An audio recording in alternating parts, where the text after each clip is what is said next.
fishing is about focus, and the more you focus on what you think your lure is doing under the water and try to visualize in your mind what's happening under the water, the better you're going to be at figuring out what's happening down there and what to do to make the fish bite. If you're busy looking around and checking out the scenery, the birds flying around and the sunset, you're not paying attention. So because blind people can't do that, we have a natural advantage. Like that. Okay.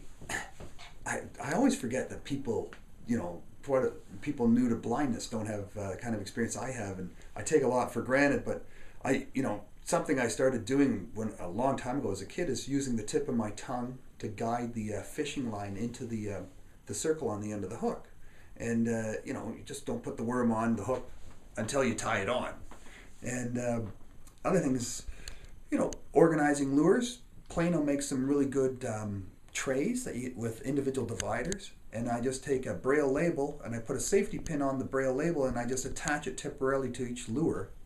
So I'll sit with my wife while we're watching TV, and during the commercials, she'll say, okay, she'll tell me the colors that they say on the boxes, and I'll make a little braille label and attach it to the lures and put them in my trays.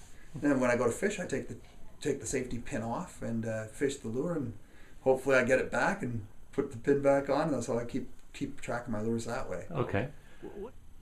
There's two messages I'm trying to get out. One is to people who are losing their eyesight, and there's a lot of people losing their eyesight through diabetes or adult macular degeneration, age-related sort of issues, and health-related. One is, don't give up fishing. You really don't. You'll in a lot of ways you'll become better at fishing without sight. The other is to people who know someone who has vision loss, family, friends, relatives. Take them fishing. A lot of people with vision loss out there are just looking for a chance to get out, get an open seat in a boat, and they'll pitch in for the gas. They have their own life jacket, their own gear. They'll take care of their own needs. Really, it's not a big headache. Once you get them on the boat, it only takes 5 minutes to figure out which end of the boat you're at and how the boat's laid out. And most boats are more or less the same. So there's not a lot involved in taking someone with vision loss fishing.